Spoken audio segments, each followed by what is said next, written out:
Antecedentes históricos da administração, e no vídeo de hoje eu quero tratar sobre a influência da Revolução Industrial. Eu vou dividir esse vídeo em duas partes: a influência da primeira Revolução Industrial e a influência da segunda Revolução Industrial.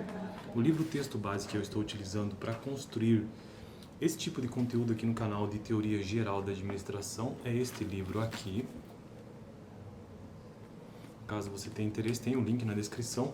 E você também pode pesquisar um livro bastante clássico aí de Introdução à Teoria Geral da Administração, do professor Hidalberto Chiavenato.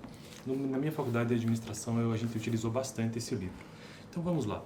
Estou no capítulo, na parte 2, na verdade, sobre os primórdios da administração, no capítulo 2, que trata sobre os antecedentes históricos da administração. Então eu já gravei sobre a influência da Igreja Católica, a influência da organização militar, a influência dos filósofos e, finalmente, hoje, então, a influência da Revolução Industrial.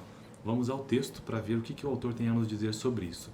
A invenção da máquina a vapor por James Watt, ou seja, em 1736 e 1819, nesse período da sua vida, e sua aplicação à produção levaram a uma nova concepção de trabalho responsável por mudar a estrutura social e comercial da época e provocar a Revolução Industrial, com transformações de ordem econômica, política e social, maiores do que todas as mudanças ocorridas no milênio anterior em um lapso de um século. A Revolução Industrial teve início na Inglaterra e é dividida em duas épocas distintas. Então vamos lá. Estas são as duas épocas que são no qual a Revolução Industrial é dividida, e ela tem por característica principal, primeiro, a sua ocorrência na Inglaterra, primeiramente, por conta de várias invenções. Não foi somente pela máquina a vapor, não. Foram várias patentes industriais que surgiram nesse período. Mas, com certeza, uma das principais foi a máquina a vapor mesmo, por conta da possibilidade do aumento de produtividade, principalmente, né? E também como eu disse, acho que o principal fator é o aumento da produtividade mesmo, né? Então são dois períodos, vamos lá. O primeiro período, ou seja, a primeira Revolução Industrial ou Revolução do Carvão e do Ferro, aconteceu de 1780 a 1860. Então, 1780, 1860. Primeira Revolução Industrial ou Revolução do Carvão e do Ferro. Já a segunda Revolução Industrial, que deixarei para o próximo vídeo, como uma influência dos antecedentes históricos da administração, 1860 a 1914, segunda Revolução Industrial ou Revolução do Aço e da Eletricidade. Então a primeira revolução está pautada basicamente em recursos minerais, como o carvão e o ferro, enquanto que a segunda já é um avanço disso, que só surgiram por conta da primeira revolução, logicamente, que é o aço e a eletricidade.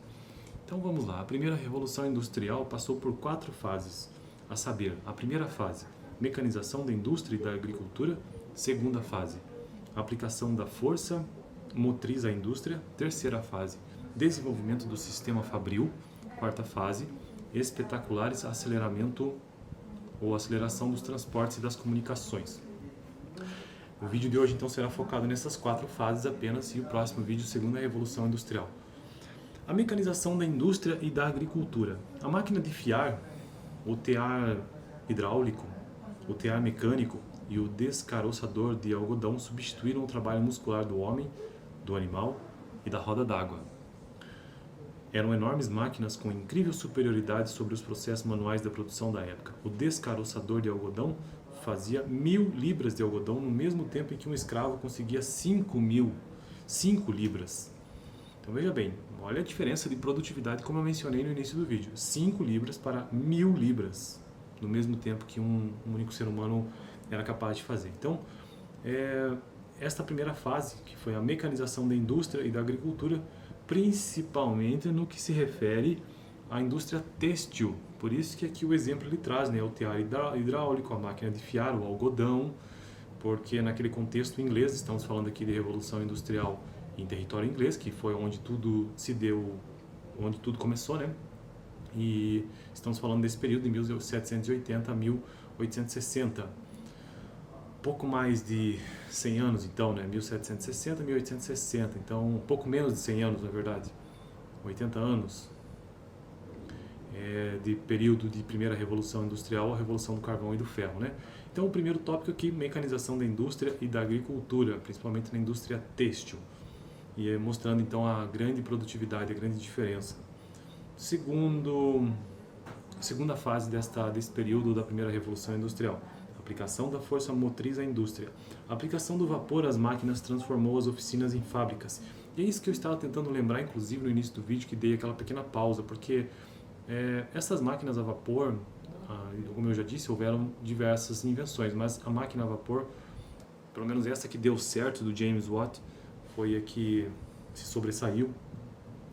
Elas não só aumentaram também a produtividade, mas principalmente transformou oficinas em fábricas, né? E uma vez que você transforma oficinas em fábricas, você também começa a permitir que a urbanização aumente. Claro, porque as fábricas se concentram cada vez mais e geralmente próximas, né, da sua fonte de matéria-prima. Então, a aplicação da força motriz à indústria, a aplicação do vapor às máquinas transformou as oficinas em fábricas. Terceiro ponto, minha mão cheia de graxa, acabei de vir de bicicleta, estourou minha corrente. Tentei limpar aqui, mas não saiu, não. Terceiro ponto, desenvolvimento do sistema fabril. O artesão e sua pequena oficina patronal cederam lugar ao operário e as fábricas e as usinas baseadas na divisão de trabalho. Porque até então tudo era artesanal, né? Uma vez que você tem máquinas que aumentam a produtividade, então agora você tem uma divisão de trabalho que está baseada nas máquinas. E já não existe mais tanto espaço assim para o trabalho artesanal, apenas para operários de máquinas e fábricas. Surgiram novas indústrias em detrimento da atividade rural. Massas humanas migraram das áreas agrícolas para as proximidades das fábricas, provocando a urbanização. Então, aquilo que eu já tinha comentado, seria natural que ocorresse mesmo a urbanização por conta da concentração dessas fábricas, não é mesmo? E quarta e última fase da primeira revolução industrial, ou seja, de 1780 a 1860, na Inglaterra, a quarta e última fase, espetacular aceleramento dos transportes e das comunicações. O que isso quer dizer? Navegações a vapor, estradas de ferro e novos meios de transporte e de comunicação surgiram com impressionante rapidez. O telégrafo elétrico, o selo postal e o telefone impeliram um forte desenvolvimento econômico, social, tecnológico e industrial, além de pronunciarem as profundas transformações que viriam a seguir. Bom, então eu fico por aqui neste vídeo onde eu tratei sobre a influência da Revolução Industrial como um antecedente histórico da administração e hoje, especificamente, a primeira Revolução Industrial que ocorreu de 1780 a 1860 num contexto inglês, principalmente movido por a invenção da máquina a vapor, dentre outras invenções. A indústria têxtil foi muito poderosa nesse início e a primeira Revolução Industrial, em resumo, significa a revolução do carvão e do ferro e também de invenções como essa máquina a vapor, né? Então, no próximo vídeo quero continuar a influência da Revolução Industrial, mas a segunda Revolução Industrial, ou seja, de 1860 a 1914.